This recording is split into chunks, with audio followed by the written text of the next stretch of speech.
All right, Ashi Garami single leg X grip details, right? Like where exactly to put our feet and how to hold the legs and what we do with our hands, right?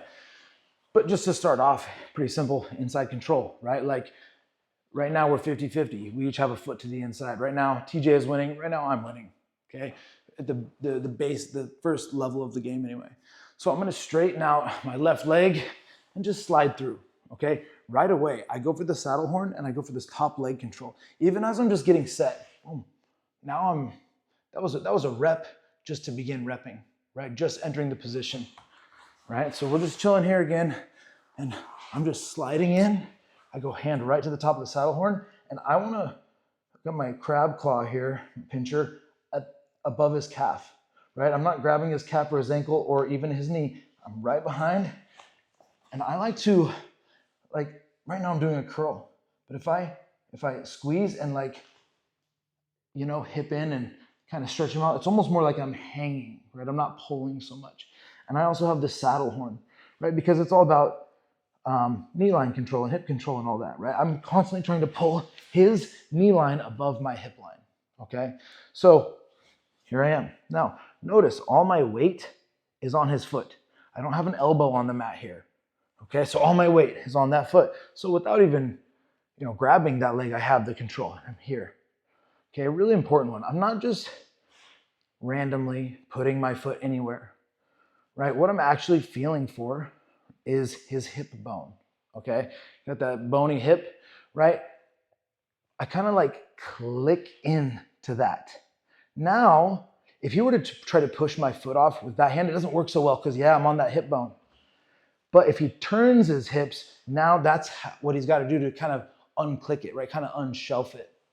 Yeah? So, finding that hip bone, ooh, there it is, kind of sucks, right? And I'm leaning back, I got the saddle horn.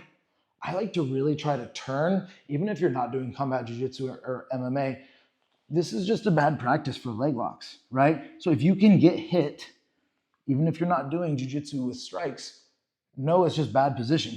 Even without jiu-jitsu or jiu-jitsu without strikes, I still want to practice like I am getting hit. It's just a good habit. So I got this crab pincher here, saddle horn. All my weight is on his ankle and I've clicked into place. Of course, now I'm squeezing too, right? So it's not just a push-pull. There's actually downward pressure here, upward pressure with my knees, and then downward pressure, right, on his hip. And I'm trying to lengthen out and pull that leg tight. I always want to control the top leg because that's just obvious how bad that is for me, for him to have movement there. Okay, so what that means is we have to be able to finish with one arm, okay? Whether it be a heel hook or a straight ankle. So the way I like to do my heel hook, let me just turn so you see on this side, not my heel hook, my straight ankle, right? If I'm on that same leg, so one more time, I'll just enter from here. I'm just repping slowly, learning the position, sliding into place. Okay, I'm always controlling. First thing I'm gonna do is lean forward and then just put my arm behind my back, just like this, just for a quick second. Sometimes it's faster, sometimes it's slower, it just depends, okay? Now that you've seen how I put my arm behind my back, right here I am. So I got my control, I slid into place, arm behind the back. Cool. Even if it's only for a quick second, so let's rotate again. I'm only showing on one side because my knee is a little tweaked, but ultimately you're gonna do this on both sides, okay? So again, here I am, right, and arm behind the back. Now the reason I do that is because it's just too hard for me. I can't just create enough space to put that through. It just is uncomfortable, okay? It doesn't feel efficient, but I'm like losing a control as I make that little adjustment. But if I just put my arm behind my back, I still have like this full control. There's still a lot of weight from my ribs on his ankle. Now I'm just gonna do the quickest little crunch forward and pummel my hand that's behind me in front of me. Okay? So you gotta put some reps in on that. I'm just in my control position, behind the back, and then punch through. Now it's on pretty quick. I like to try to forget that I'm trying to get a leg lock here, and really what I'm trying to do is touch my belly button to the mat, right? Another very important detail. Look, the thing that makes a needle poke through anything is there's a lot of pressure on very little surface area. So if I have my arm sideways, so now the wide part of my arm is against his leg, and see how my arm is diagonal? I need to, first of all, turn it so now the sharp side of my arm is against his leg, and now I need to tee up. So again, look at all the surface area on his leg, but now when I curl and tee up there, now it's all put into a much smaller, point. So way more painful. This is just the surface level, okay? I mean, you gotta start here.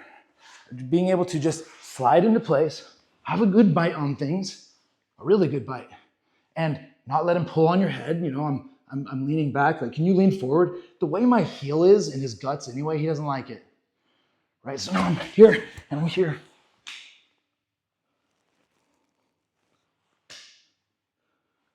Lengthening, bridging down.